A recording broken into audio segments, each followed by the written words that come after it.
Regresamos, amigos, con este tema de edulcorantes.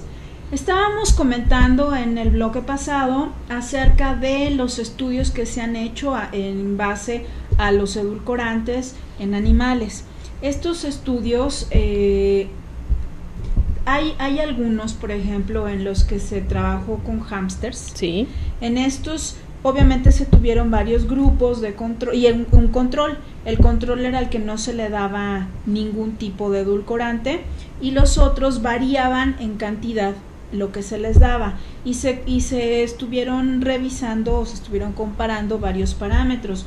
Uno de ellos, por ejemplo, era el crecimiento, otro de ellos era, por ejemplo, el peso, otro de ellos era la diferencia o qué tanto afectaban en la parte de reproducción.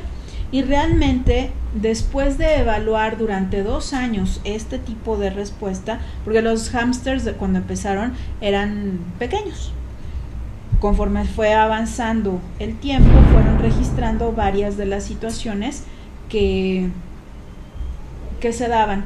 Entonces, se demostró que no había ningún problema, no tenían ninguna repercusión ni en peso, ni en crecimiento, ni en reproducción.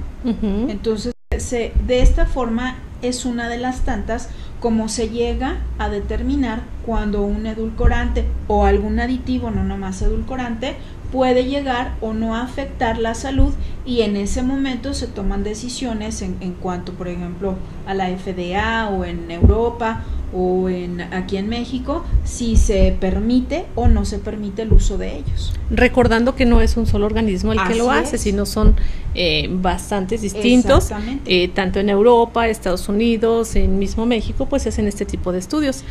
Otro resultado que arrojaba, y tú recordarás también que existen algunas leyendas en los refrescos en donde dice que pues no siempre es recomendable para niños o para personas embarazadas. Sin embargo, este tipo de recomendaciones frecuentemente va dirigido a la ingesta calórica. Antes era mucho más frecuente encontrarlo en paquetes. Ahora, por el nivel de obesidad que a veces tenemos en México, pues ya no se encuentra precisamente en todos los paquetes, porque en realidad la nota precautoria era dirigida a la parte calórica, a la parte de nutrición.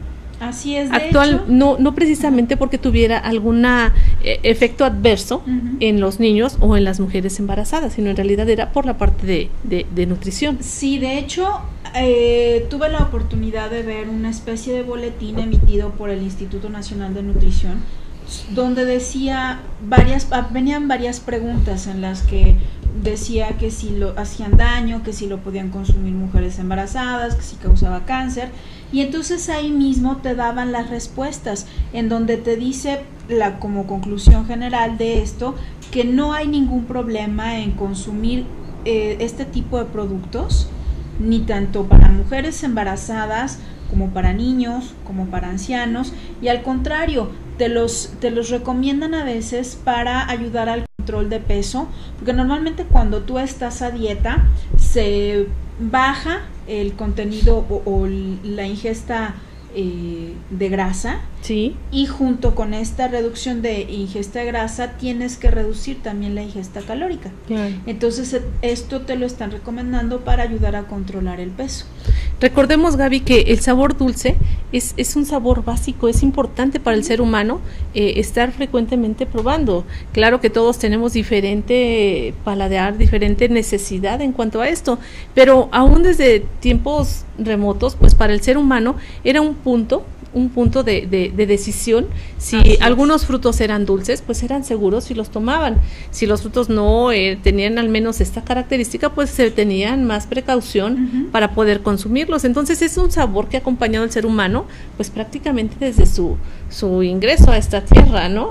Sí, de hecho en los bebés cuando acaban de nacer ya está presente la preferencia, esa necesidad por el sabor dulce, cierto, que obviamente como avanza el tiempo se va perdiendo. Los adultos tenemos un poco menos de necesidad de sentir un sabor dulce que los niños. Sin embargo, es básico porque nos da un cierto placer. Siempre induce a una respuesta hedónica. Exactamente. Finalmente, ¿no?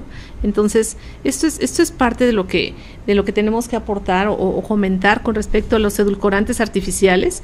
Y bueno, pues hablamos precisamente de que es un sabor básico, que de esta manera se utiliza en la industria de alimentos como un sustituto precisamente, cerrando ya prácticamente este programa. Es una necesidad a veces para la industria el poder usar otro tipo de edulcorantes que no sea sacarosa, tanto por costo como por la parte de información nutrimental. Recordarás que últimamente pues ha nacido un impuesto que tiene que ver con nivel calórico. Entonces todo este tipo de edulcorantes pues vienen a complementar esa necesidad que se tiene por tener ese sabor dulce que el ser humano busca frecuentemente. En los postres, después de que comemos todos, buscamos algo dulce, sin que nos dé precisamente una ingesta calórica, pues que es gravante, ¿no? Que nos cause ese cambio o ese aumento de peso. Así es importante recordar las fuentes de donde provienen estos edulcorantes. Los edulcorantes naturales los podemos encontrar en las frutas, los podemos encontrar en la leche, los podemos encontrar, por ejemplo, en algo que no mencionamos, pero es un producto que normalmente las mamás se lo dan a los niños, el jarabe de maíz. Así es. Está también el jarabe de agave, está lo que nosotros utilizamos para los hot cakes, que es la miel de maple. Así es. Todos esos son son edulcorantes que provienen de pues alimentos naturales. Así es. ¿No? Y bueno, por otra parte, pues resumiendo y tratando de cerrar poco a poco este programa, pues recordaremos que los edulcorantes artificiales se obtienen a través de métodos químicos que no son calóricos, no son nutritivos, las cantidades que se usan son mínimas. Esto da precisamente es consecuencia y que son precisamente usados en la industria de alimentos como un sustituto de azúcar y que frecuentemente los tenemos en casa con ese mismo objetivo. Así es, obviamente al ser mucho más potente su poder edulcorante que el del azúcar, necesitamos mucho menos cantidad. Esto nos va a llevar a ahorrar dinero y lo mismo, aunque tengan un aporte de calórico muy pequeño, al reducir la cantidad pues estamos yéndonos a casi nada, ¿no? Así es muy importante también mencionar en nuestras conclusiones precisamente es la seguridad del uso de este tipo de edulcorantes artificiales, en donde pues en primera las cantidades que se usan son mínimas, segunda está respaldada por estudios, en tercera tenemos una legislación al respecto y afortunadamente tenemos un abanico amplio en cuanto a la cantidad para poder nosotros elegir y algún día usar uno, podemos usar otro, cambiamos a un natural, regresamos a un artificial y esto es algo que puede ser benéfico precisamente para no mantenernos con una sola marca, una sola sustancia, un solo edulcorante, sino tener esa variedad y tenemos de dónde elegir afortunadamente. Así es.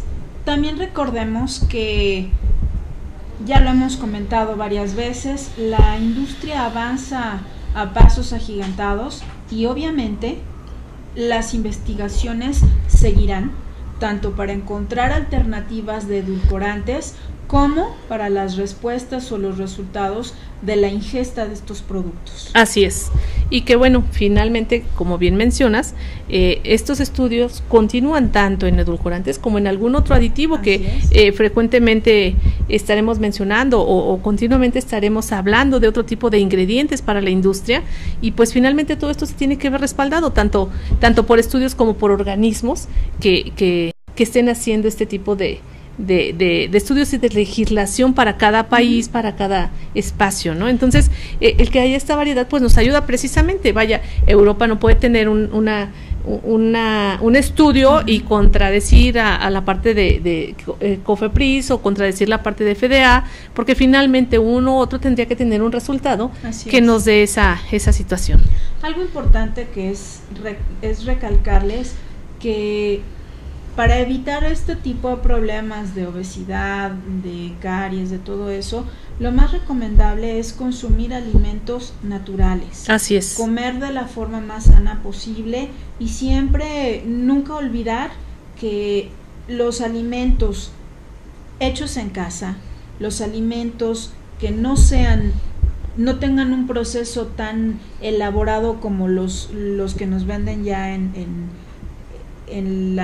las tiendas que los envasados, los empacados. Esos son los alimentos más sanos. Así es. De repente podemos darnos un gusto porque es parte también de la satisfacción, ¿no? Así es. Esos sabores dulces, esos sabores de repente que te explotan en la boca, pero sin embargo hay que aprender a medirnos, hay que aprender a cuidarnos y de esta forma vamos a tener siempre salud. Es decir, llevar una dieta balanceada. Así es. Tenemos que combinar tanto todo lo de el plato del buen comer, exactamente, que nos lleva precisamente a tener una amplia variedad de productos que sean. Así es. Entonces, pues esto es la información con respecto a edulcorantes, amigos. Esperamos que les haya sido de gran utilidad. De cualquier forma, nosotros estamos precisamente asesorando con respecto al uso de cualquiera de estos edulcorantes con diferentes tipos de empresas de aditivos y siempre buscando la mejor opción para su producto. Quedamos nosotros a sus órdenes, agradecemos el tiempo, agradecemos este espacio, agradecemos amigos que hayan estado con nosotros, nuevamente recordándoles, somos Alimenta, Capacitación y Desarrollo Continuo, en su programa Alimentaria, y amigos, les recordamos, nunca dejen de soñar y nunca pierdan la fe. Sus amigas Gabriela González y Lourdes Cano. Hasta la próxima.